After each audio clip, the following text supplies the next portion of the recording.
In this episode of the Bendy Bodies podcast, Jenelle Manzi, professional ballet dancer with the New York City Ballet, displays how she balances investing in her health without letting it overwhelm her. Optimizing function with symptomatic joint hypermobility will mean different things for different people at various points across the lifespan and will vary depending on your own unique circumstances. We hope you will enjoy this uplifting conversation.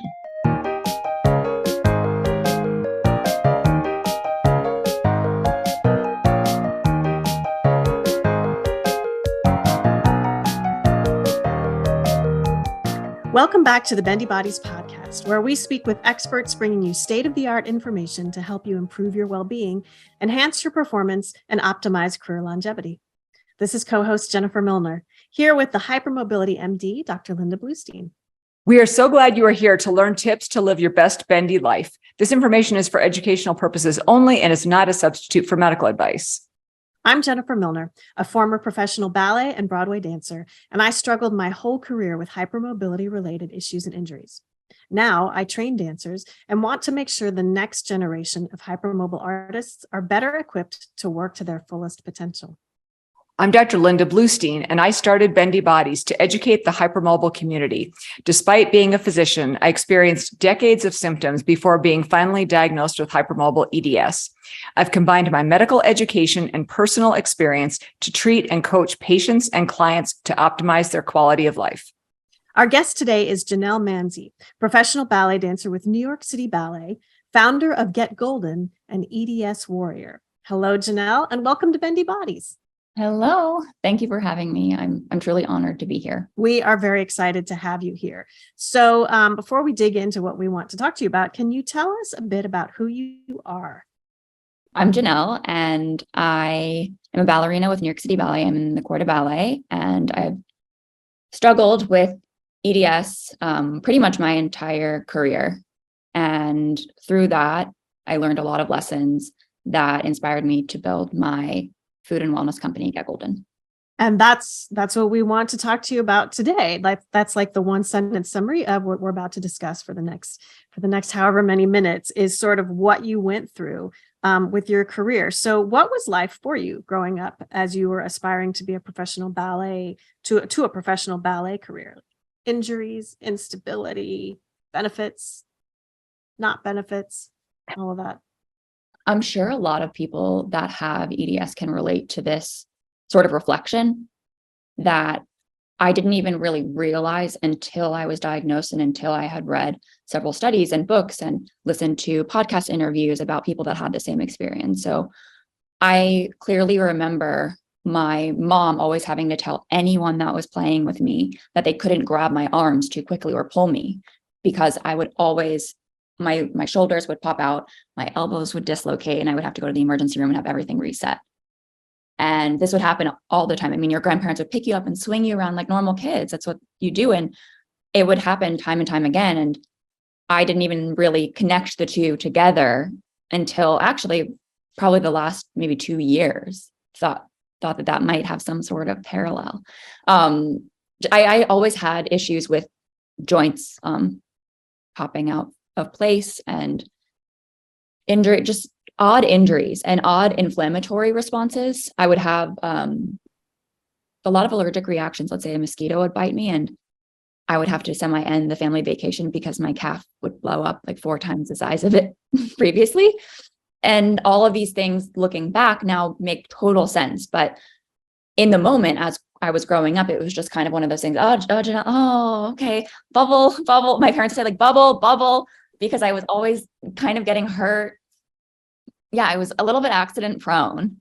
And I was also fearless. I love to be active. I love to rollerblade and climb and bike ride. And I still do. But I definitely was super accident prone. And so looking back, all of those mostly joint instabilities and some allergic responses that were pretty extreme all kind of painted the picture for the rest of, where I am now.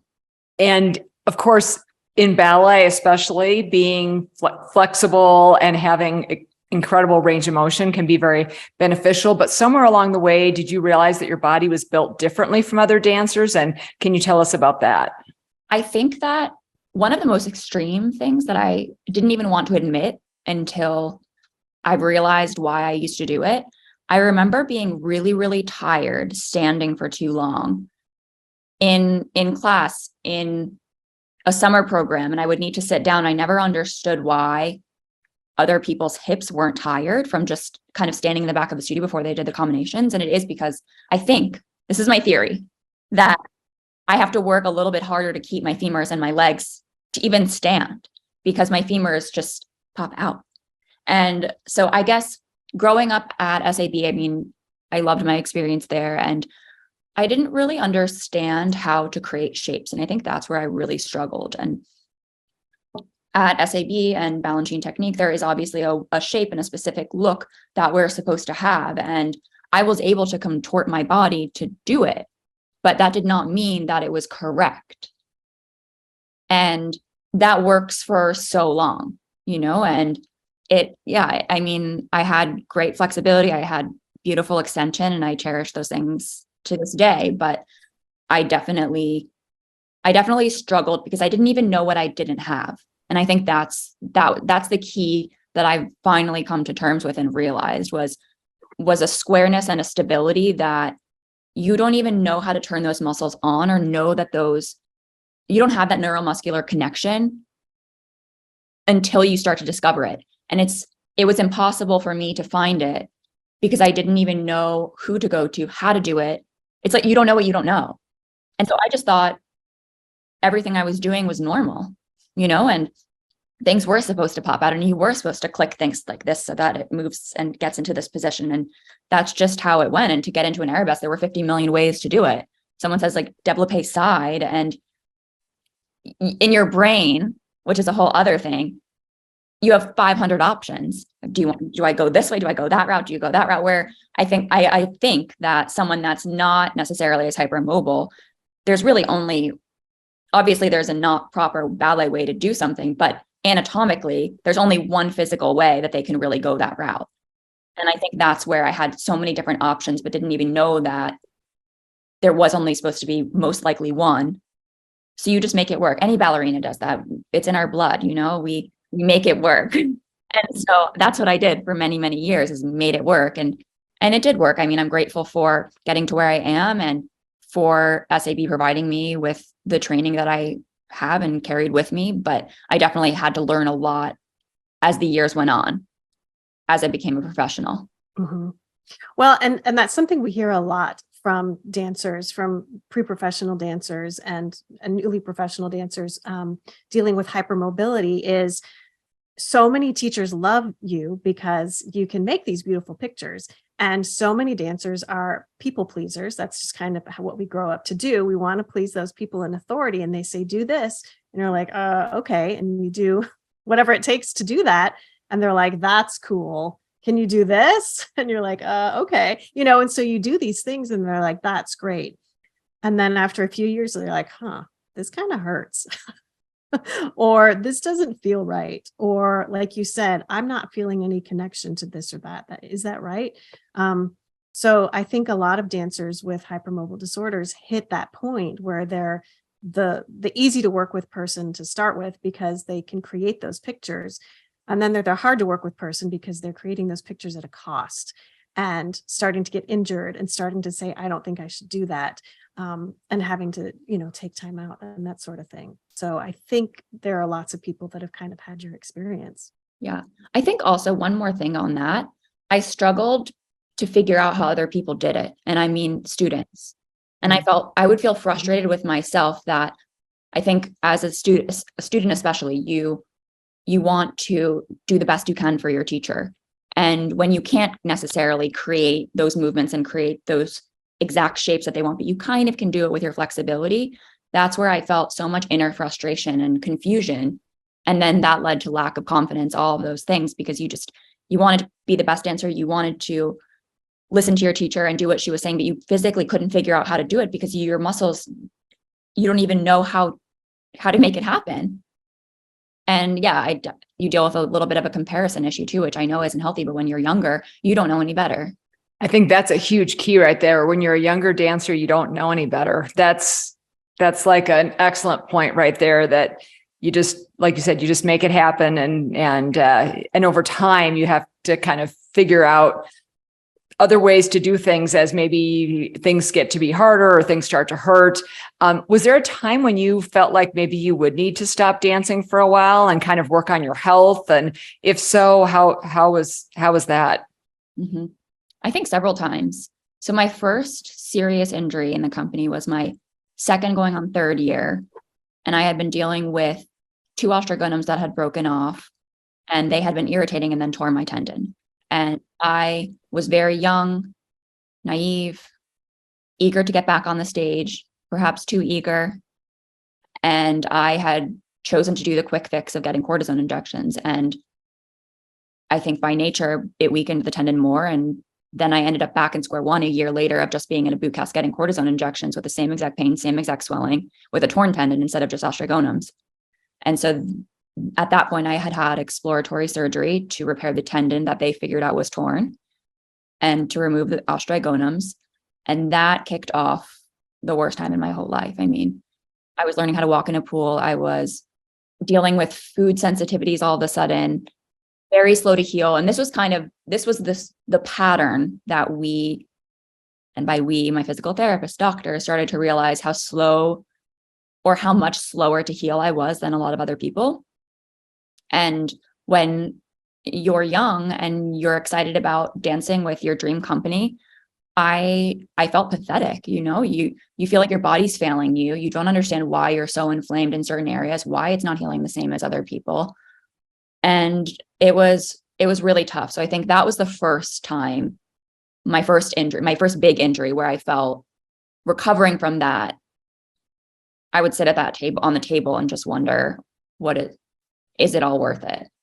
Being so frustrated, wondering, what am I doing? I can also continue with more. I mean, I can count. I probably need 2 hands for this. Hold on, because before you go deeper in that, I just want to sketch out a timeline really quick. I'd love to know, like, at what point in your career you were diagnosed with EDS, and like there was that moment where you were like, oh, so I have this thing. Was it before these injuries started happening? Was it after these injuries started happening? So how did you, at what point did that happen? So 2000 and maybe it was 10, I started to hear the words, or they started to register. You're extremely hypermobile. Jenelle's extremely hypermobile, extremely hypermobile. I didn't even know what that meant. I just thought it meant I was flexible. And I started seeing a Pilates instructor, Marimba, who's also been on the podcast. Shout out to Marimba. I love that girl so much. Shout out. She changed my life. Oh, and she taught me a lot about hypermobility through both her own experience in explaining it and guiding me to some of the doctors that she had seen, or friends of friends. And I kind of took a lot of those tools and expanded upon them and learned more and got really just intrigued and curious about EDS and what it was and do I have it. And I would say in 2015 it was when I officially went and got diagnosed. And then I most recently this summer once again went and got, I don't know what you would call it, re-diagnosed, just to make sure. Reassessed. I guess reassessed, yes. Because I had once again another injury. So I always wonder about this, whether sometimes you just need, I think we all in times of frustration and darkness, to be really frank, you need an answer. You want something to hold on to. You need hope. We all need an answer to kind of even just get out of that hole. And I was really frustrated this past summer with a fracture that I have now gotten twice. And you just want to, I don't know, you need an answer. So yes, my first official diagnosis was in 2015. And that pretty much helped me understand a little bit more about at least being hypermobile.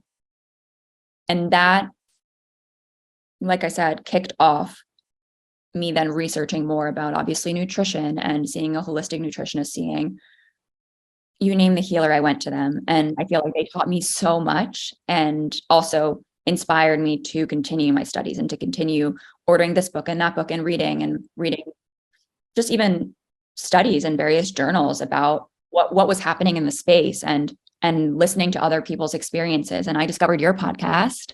And I mean, in those moments, you feel like you feel like you can finally relate to people and you feel heard and you feel like your experiences, and it sounds wacky to say this out loud, but are valid. And I look back at the little girl in me and just feel so bad for her in a way and sorry, because I was so mad at myself, at my body, at what was happening. And there comes a point in this journey with flexibility, hypermobility syndrome, where you just have to accept like that this is your reality and this is what it is, and you have to make the best of it.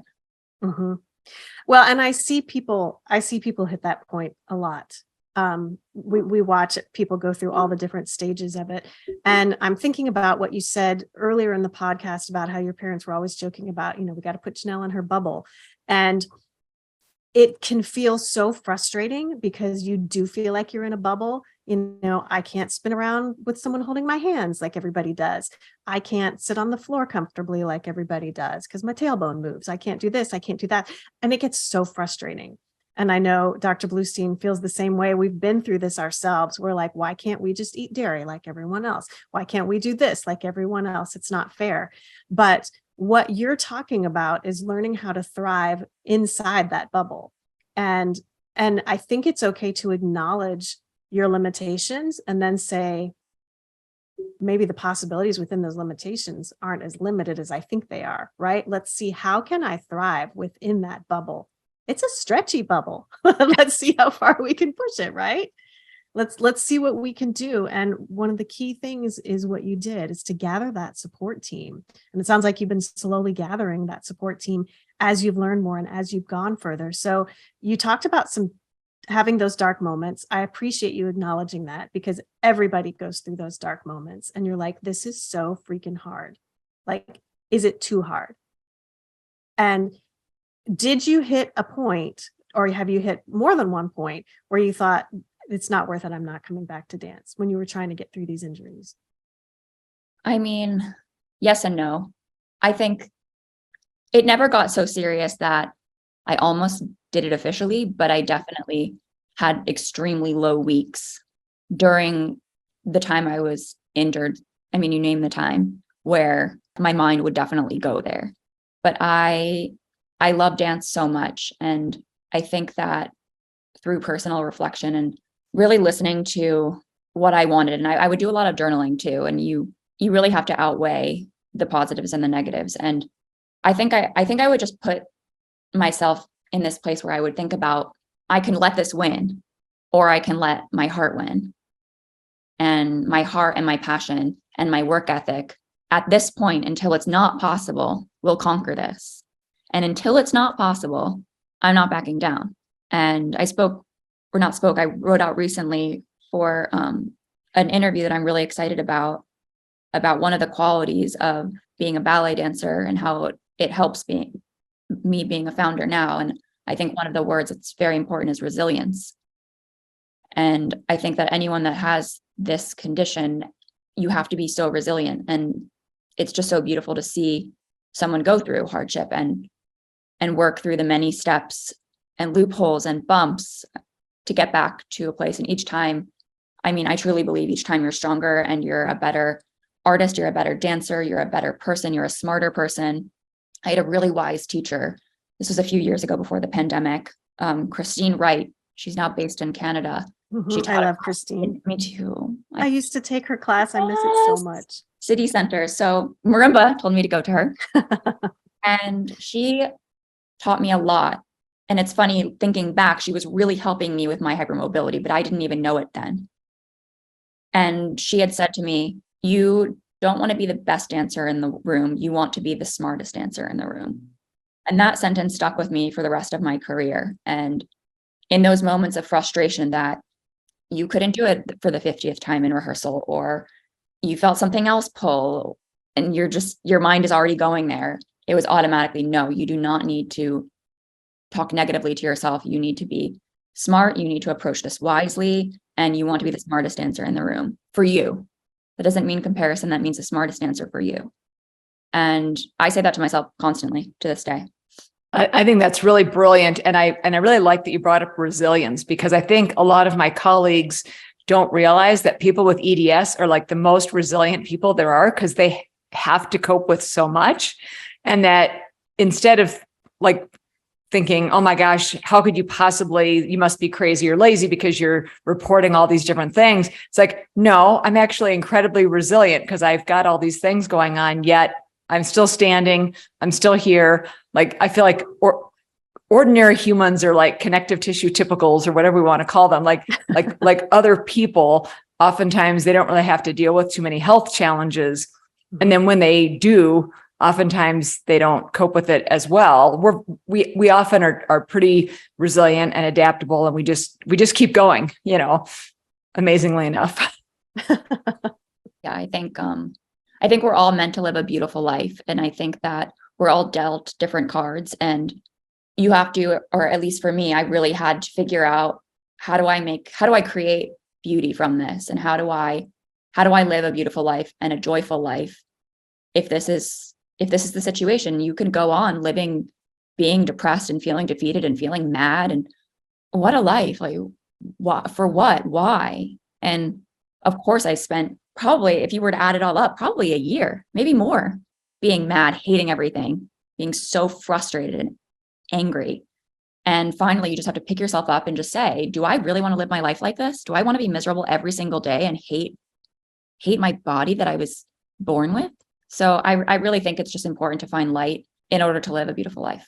I think that's great. I think that a lot of it can come down to your attitude, like you've said, like the way that you approach everything. But you've done a fair amount of study as well, and a fair amount of putting your own work into it, gathering your team, learning about all the other things. One of the last things to fall in place for many people is their health through what they eat and how that can impact their hypermobility and deal with that. And it sounds like you've done a fair amount of research on that through your own health journey. And I believe that that was sort of the inspiration to start your own company, Get Golden. Can you sort of describe how food played a role in your issues and how you found a way to balance nutrition and exercise in a healthy way? Yes. After my first serious injury, I developed quite a bunch of food sensitivities, and it was through seeing different doctors and holistic nutritionists and learning more about, this was the very new gut-brain connection, gut microbiome. I mean, I think we're all a little bit more familiar with the studies and where things are going in terms of how we can best support our bodies.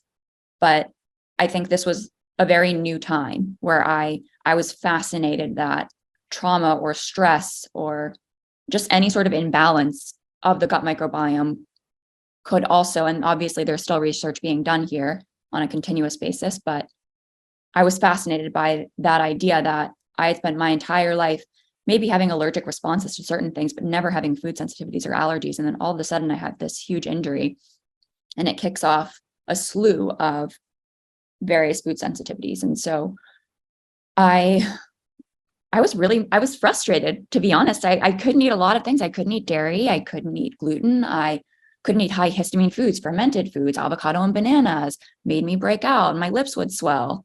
It was bizarre, frustrating. I'm Italian. I love to cook. Dinner is a huge priority in my family. My dad asked the question. I think I mentioned this in another feature one time, 7 a.m., maybe earlier. My dad says, "What's for dinner?" It's top priority.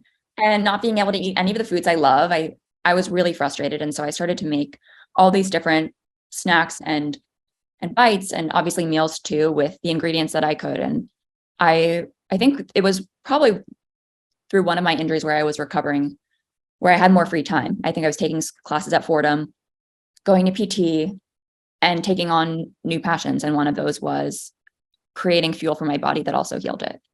And it was through playing around with different adaptogens and medicinal mushrooms. This was when all of this wasn't so buzzy too. This was probably more than 10 years ago at this point.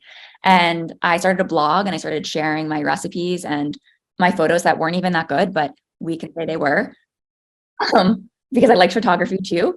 And I really love to share. I love to share what I was going through and bringing my treats and my snacks to my friends, because it gave me a sense of community. It gave me a sense of connection, wanting to share what I was working on and what I was doing. And it was through all of that I built the inspiration for my company. And I also was just learning along the way too. I would say each year that I would learn more about my own body and healing my own body. And I now have very little food sensitivities. I avoid gluten during season just because I just feel a little bit less swollen joint wise. And any amount of swelling, you just cut it during season, especially. But I've healed a lot of my food sensitivities through healing my body. And I think that there is no one way to heal the body. And I think that it's a constant process. And I couldn't even explain exactly how I did it other than through work and really listening to both doctors and myself and the responses I would get. But I think I gained this level of both frustration and understanding for the need of balance. And I think I would roll my eyes and still sometimes roll my eyes at that statement, because you tell someone that is celiac or can't eat dairy or something to just say, oh, live a little, like life is about balance. But that's not always the reality. And I think we really need to take each person's situation, each phase of life and phase of where your body is at a given time, and really assess what can my body handle, what can't my body handle. And back to my point before, make light of it, make it joyful, make it fun. And my company is about finding balance, the balance between health and taste. And this was at a time where, the gluten-free aisle was like in the back of the grocery store. No one could find it.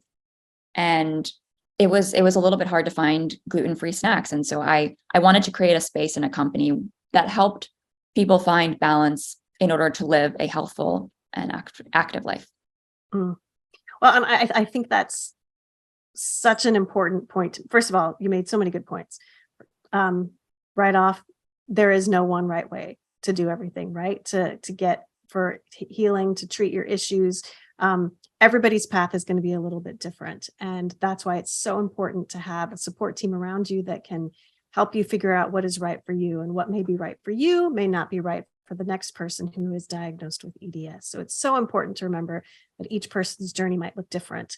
But the second point that you made about finding balance is so important as well. And I can't help but wonder what your journey would have looked like, or how much longer it might have taken to reach that sweet spot, if you hadn't had something else to pour into. You found the idea of cooking and sharing and photography, and had this passion that you could feed and find joy with while you were still trying to recover from your injury. And so many times the people that we talk to, they say it's so important to have an identity outside of dance or skating or whatever it is that they do. So I think that too is part of finding balance, that you have an identity now outside of I'm a dancer, right? You have so much more to you than that. What do you think about that? Did you see me? Am I nodding? Nodding. I can hear your head. Notice I'm officially rocking and nodding. I'm a huge proponent of a ballet dancer having a passion, a life, and identity outside of ballet. And I want to say I learned the hard way. I think many dancers do at some point in their career. I would hope that they don't, but we train our whole lives to do this one art.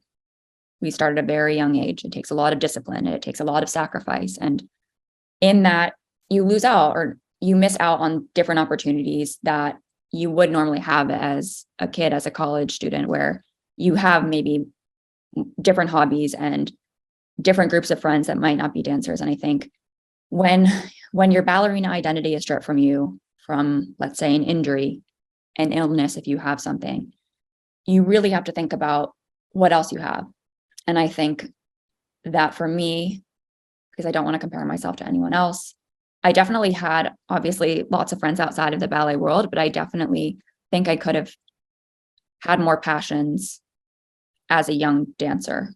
or maybe it happened at the right time. Sometimes I think everything is a blessing. And I don't know, Simon Sinek talks about the finite mindset, and ballet. You think about once you achieve something great, you achieve your dream. I got into New York City Ballet. I told my grandmother I wanted to dance in New York City Ballet when I was 4. I don't know how, but it happened. And when you have that euphoric feeling of achieving your dream and then it's stripped from you, there is nothing worse than the feeling of that being stripped from you. And in order to balance that out, you have to have an identity outside of the industry, outside of ballet, to make you a fulfilled whole person, to live, back to my point, a beautiful, joyful life. And I also have to admit to myself that this career isn't forever. And maybe it depends on what path you want to take, but some people don't want to teach ballet after their career is over. Some people do want to have another career outside in a completely different industry. And it's so important to make those connections, to make, even to just tap into a different way of using your brain and your body. And I also think about just your own confidence toolkit and showing up in the studio. I think ballet, it's hard. It's a life in front of a mirror. It's a life in front of your colleagues, in front of an audience. It's tough. And we have this inner voice in our head saying, you need to turn out more. You need to point your foot. Oh, you didn't do that. Oh, you fell out of this. And I think it starts to weigh on you a little bit. And I think having confidence in yourself, in a different industry, in a different way of using and applying yourself is extremely important for you as a dancer, or was for me. I feel like I gained a whole new identity, I would say. I really think back to myself as a young dancer training, and I had zero confidence. I was the one in the back by the door. Don't look at me. Don't look at me. Do not look. And it was through the injuries and studying and applying myself to different, I mean, I showed up at everything. You name the free food event, I went to it. Founder event, went to it. Capital raising structure event, went to that. And yeah, it was through all of that I built out this new toolkit, and it made me feel really excited and enlightened and passionate about something else outside of ballet. And obviously when you're in it and you're mid-season right now, ballet does feel a bit consuming. And I would be lying if that at least doesn't sometimes feel like a reality where you really do have to plug in terms of understanding what exactly are the needs to make these rehearsals happen, to make the show happen. And it does require a lot of dedication, but you knowing that other side of you is there, it's comforting, and it makes you whole. And back to, there is a reality that ballet identity can be stripped from you at any moment. You can fall, you can get injured, you can get sick, you need to retire. I mean, it's a reality, and it's really important to set yourself up for living a joyful life on your terms once that identity doesn't necessarily exist in the way that you want it to. I love the idea of the confidence toolkit. When I'm working with a client or a patient, I often talk about toolkits for like pain management, managing injuries or whatever, but I haven't really thought of a confidence toolkit before. And you're right, in ballet especially, we're constantly being told, you're never perfect, right? There's always more. Give me more of this, give me more of that. And every once in a while you might get thrown a compliment but for the most part, your notes are going to be corrections, right? And whether it's in class or whatever. So I think that's really, really good. And I think that's something, especially for young dancers, that's really important for them to hear. Yeah, I wish. Luckily, I had a very serious injury very early on in my career, which was a blessing. But for young dancers, it is important because I think it'll set them up for a much happier life, happier career. Yeah. And a lot of dancers or a lot of people really wanted to know from you how you found that sweet spot of staying at an elite level of performance, or coming back, I should say, to an elite level of performance? Because obviously it sounds like it's really been a seesaw for you where, you've had an injury and been out and then have come back. How you've been able to do that and take care of your health. And I know you've talked about this in a couple of major journals recently. I think that you were interviewed both for Self Magazine and Wall Street Journal, right? Yeah, that's pretty amazing about yourself and your health, and also your company, Get Golden. But I think a lot of people would really like, a lot of younger dancers especially were like, how does she do it? How, what's this? What are the secrets? And everyone's body's different, obviously, but we would love to hear how you figured that out. This is a complicated answer, but I think we go through waves and phases in our lives. And I know I may be speaking to younger dancers, so these phases are probably just beginning. But there are times where you simply have to plug in. And that means listing out, what are my priorities? What do I need to accomplish? And I'm talking about, let's say, getting back on stage, getting back into the studio, being able to do a specific set of physical therapy exercises. I mean, the list goes from one extreme to the other. But I think when you have those specific types of goals, because if your goal is to get back on stage performing, you really need to be realistic with yourself and figure out for your own body, what are the things that I need to do in order to accomplish this? And you have to be really honest with yourself. And this is where obviously seeing your healers and your team of people to help, because we can't do this on our own. But for me, it's always about finding balance. I mean, it's going to come up constantly, but finding balance in being a bit regimented. And I hate that word. Maybe consistent is better. Both of the words, I think regimented feels a bit rigid. I think consistency is a much better way to put that, where you need to go back to that list of what you need to do in order to achieve what you want. And it might not be fun. I can't say that coming back from an injury is necessarily fun. I mean, you're jumping in a pool, you're learning how to walk, you're trying to do these stupid calf raises 50 million times. Oh my. Sound like my dancers. So more calf raises. But if that's what you want, a lot of things don't just ta-da appear. It does take work. And I would say that I go through phases where I have to take a step back, reassess, and figure out what are my priorities at this given time in this phase, and what are the steps and things that I need to do in order to make that happen. And then how do I balance that out and fill in those gaps with balance, with joy, with things that I'm passionate about, all the above.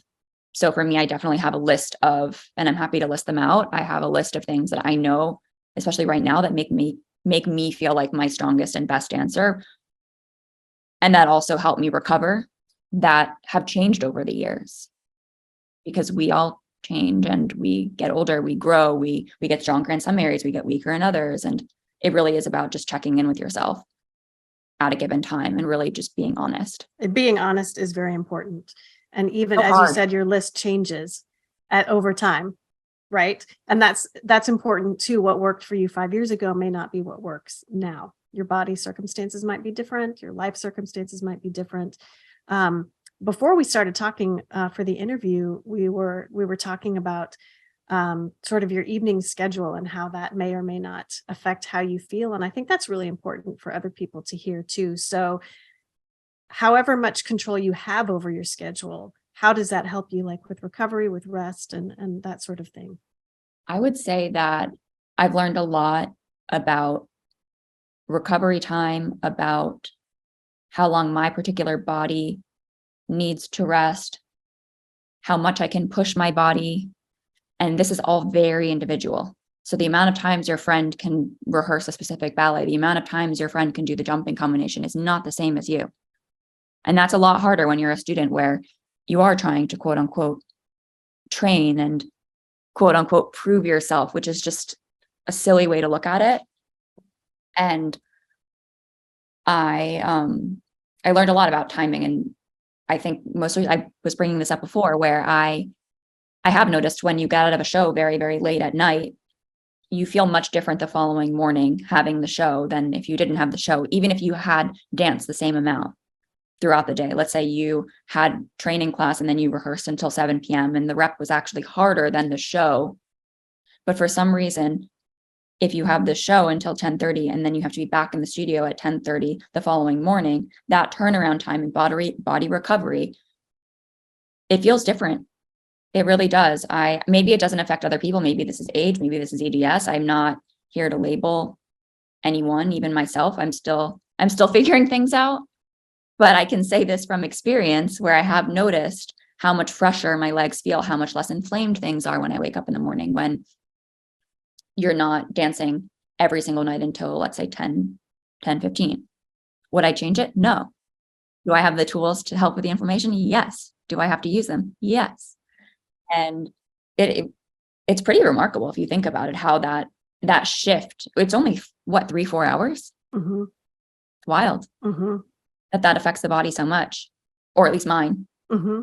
But well, and we talk a lot about how rest and recovery are so important, and learning how, artists don't always have control over their schedules. So whatever control you do have, taking advantage of it, and maybe after dance, not going and pounding the pavement to go shopping or going out and partying with your friends, and giving yourself those times down when you can, are so important. And it seems like you've done a really good job figuring out what works for you at this point in life, and finding balance, like you keep saying, finding that balance for you. So I want you to write 2 letters or give out 2 sets of wisdom. What do you say to those younger ones who are starting to hit that wall of, this is too hard, I don't know how I can do this anymore? And what do you want to say to your future self? So let's give us some advice backwards and forwards. I would say trust the process. Back to our earlier conversation, we're all dealt different cards. And your body is not like mine. Mine's not like yours. Yours isn't like your friends. And there are going to be moments that are really low and really frustrating. And you really have to be honest and look inward and figure out what will make me feel like my best self. And sometimes that's rest. Sometimes that's working harder. Sometimes that's seeing a different healer. Sometimes that's seeing a different trainer. Sometimes that's hanging out with friends. Sometimes that's finding a passion outside of ballet. But you really have to accept the low moments, accept those feelings, work through those feelings, but then reach a point where you pull yourself out. And only you can really do that. And then part 2, my future self. Okay, so this is a quote, not a quote, it's a word from one of my favorite childhood movies, The Polar Express. My family watches it every Thanksgiving since it came out. And it's just the word believe.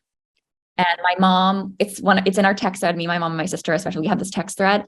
And especially around Christmas, we always say it. But I would tell my future self to believe. I've learned a lot in my many years with the company as a professional ballerina, battling various injuries, and now building a company. And through the worst of times and the best of times, you just have to believe.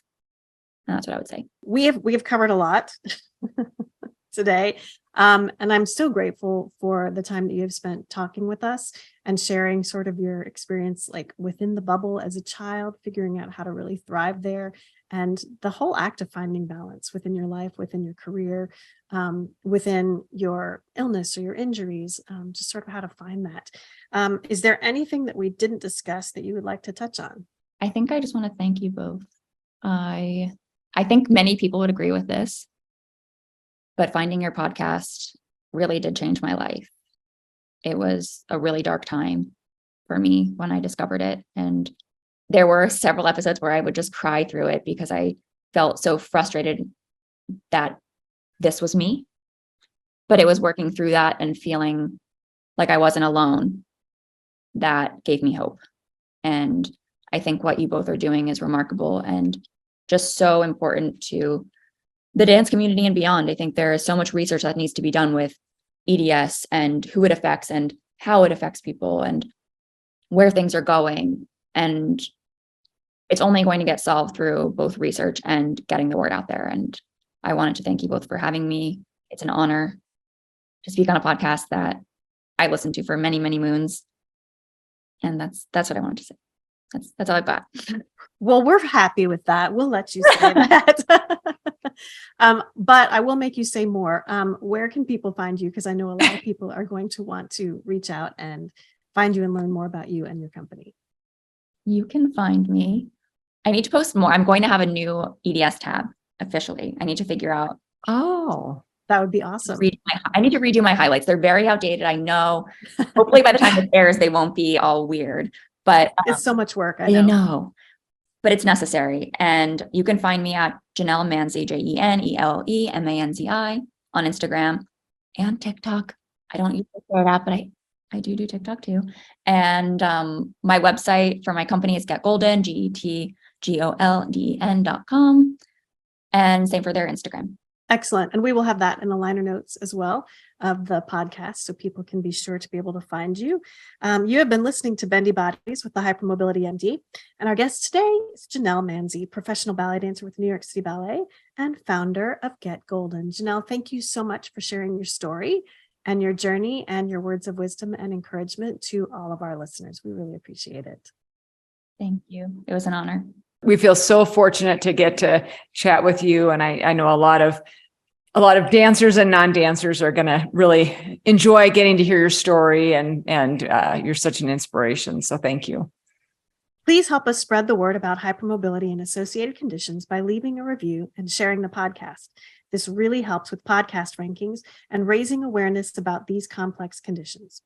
If you love what you heard, follow the Bendy Bodies podcast. Start that second thing again. If you love what you learned, follow the Bendy Bodies podcast to avoid missing future episodes. Screenshot this episode, tagging us in your story so we can connect.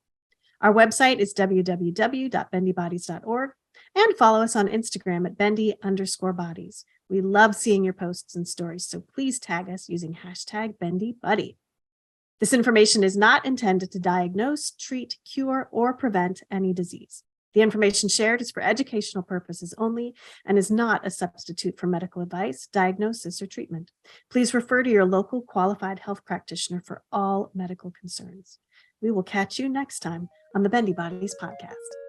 If you love what you learned, follow the Bendy Bodies podcast to avoid missing future episodes. Screenshot this episode, tagging us in your story so we can connect. Our website is www.bendybodies.org, and follow us on Instagram at bendy_bodies. We love seeing your posts and stories, so please tag us using #BendyBuddy. Please leave a review and share the podcast to help us spread the word about hypermobility and associated conditions. This information is not intended to diagnose, treat, cure, or prevent any disease. The information shared is for educational purposes only and is not a substitute for medical advice, diagnosis, or treatment. Please refer to your local qualified health practitioner for all medical concerns. We will catch you next time on the Bendy Bodies podcast.